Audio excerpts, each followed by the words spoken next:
Dating in today's world can feel like walking through a maze, exciting but also confusing. You meet someone, feel a spark, and suddenly your nervous system is either floating or panicking.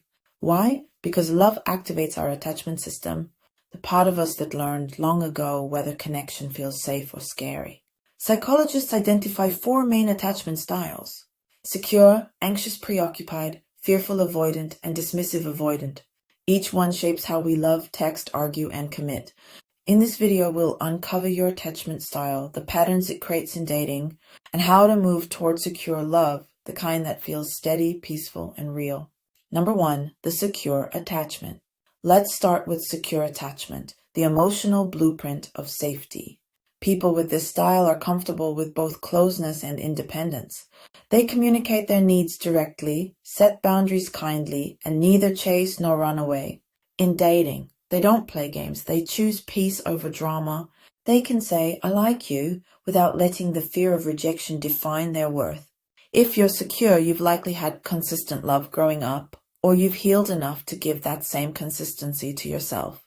To strengthen security, practice emotional honesty.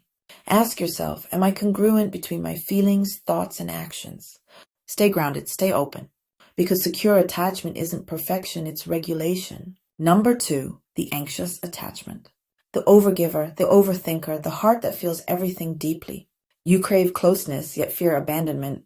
When you like someone, you attach quickly, analyze every text, and replay moments searching for signs of rejection. You may chase love just to escape feeling unworthy. This pattern often began when affection felt inconsistent, when someone you loved disappeared suddenly through distance, divorce, or loss. Your heart learned that connection could vanish without warning, so now you cling even when love hurts. To heal, pause before reacting to the fear of abandonment. Learn to build emotional safety within instead of chasing it from others. You are safe even when love feels uncertain. Practice self-soothing and self-validation. You don't have to shrink to be loved or chase to be seen. Number 3, the dismissive-avoidant attachment. Next is avoidant attachment, the one who values independence to the point of isolation. You may appear confident, calm, even detached, but intimacy can feel suffocating. Expressing emotions doesn't come easily, and when things get too close or intense, you pull away. Why? Because as a child, your emotional needs were dismissed or seen as a sign of weakness. You learned that love could mean losing freedom, so distance became your safety. To heal, redefine closeness as safety, not danger. It's okay to let others in, take it slow. When you feel the urge to withdraw, try saying, "I need space to process, but I'll come back." That small act of communication builds trust. Remember, vulnerability isn't losing control, it's gaining connection. Number 4, the fearful-avoidant attachment. This style carries the deepest confusion. I want love, but I'm terrified of it. You crave intimacy, yet push it away the moment it arrives. You may attract intense relationships that swing between passion and panic. One moment you long for connection, the next you feel suffocated. This often comes from trauma, environments where love and fear were intertwined, caregivers who are nurturing one moment and hurtful the next. To heal, begin creating emotional consistency in your own life. Through therapy, journaling, mindfulness, anything that builds predictability and safety. Practice staying when your instinct says run. Tell your inner child love isn't danger anymore. You deserve connection that doesn't burn.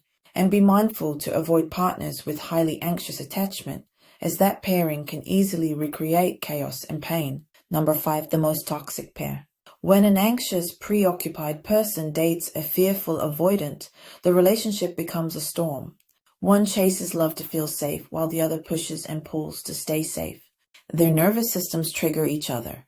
The anxious partner's constant need for validation, reassurance, and questioning, driven by the fear of abandonment, activates the avoidant's tension and memories of past hurt. While avoidant gives small doses of beautifully emotional love, their occasional distance deepens the anxious partner's panic, creating a cycle of chaos and confusion.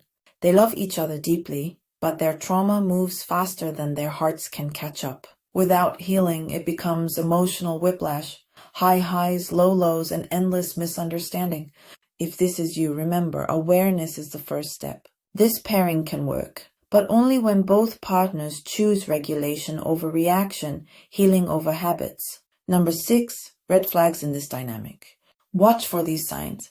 Conversations that always turn defensive, silent treatments or emotional shutdowns. One person always reaching, the other always retreating. Feeling addicted to making up after fights, the chemistry of chaos. These aren't signs of passion, they're symptoms of survival.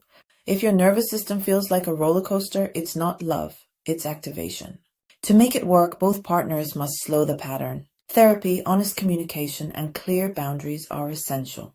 Because love can't grow where fear keeps the door half closed. Number 7, shifting towards secure attachment. No one is ever stuck in their attachment style. Your brain can rewire through awareness, safety, and consistency. Start by reparenting yourself. Give yourself the empathy, patience, and love you once sought from others. Practice emotional regulation. Breathe before you text. Pause before you react. Surround yourself with secure people. They're like emotional anchors. When you communicate your needs calmly and choose partners who can reciprocate, you slowly retrain your nervous system to trust again. Healing isn't about becoming fearless. It's about becoming safe within yourself. Number 8, dating from a secure place. When you date from security, you stop auditioning and start relating. You choose curiosity over assumption and honesty over guessing games. You express your needs clearly and allow others to do the same. You realize that chemistry without compatibility is chaos, and peace becomes your new kind of passion. Secure love doesn't feel like fireworks. It feels like sunrise, calm, warm, and steady. When you heal, you attract what reflects your healing. That's the beauty of emotional alignment. Number 9, how to rebuild together. If you're in an anxious avoidant relationship and both want to stay, set clear ground rules for safety. Create pause buttons instead of explosions. Say, I need to calm down, but I'll come back. For the anxious partner, focus on self-soothing and giving space. For the fearful avoidant, practice reassurance and emotional follow-through. Both must learn to speak in needs and stop blaming each other. It's hard but possible because healing is contagious when love is patient. You can reteach each other that love doesn't mean chaos. It means coming home together. Your attachment style is not a sentence. It's a story with unwritten chapters ahead. You don't have to chase love or run from it anymore. You can stand still, open-hearted, and say, this time I choose peace. Because secure love isn't something you find, it's something you become. When you heal your attachment wounds, you don't just attract better partners, you become one.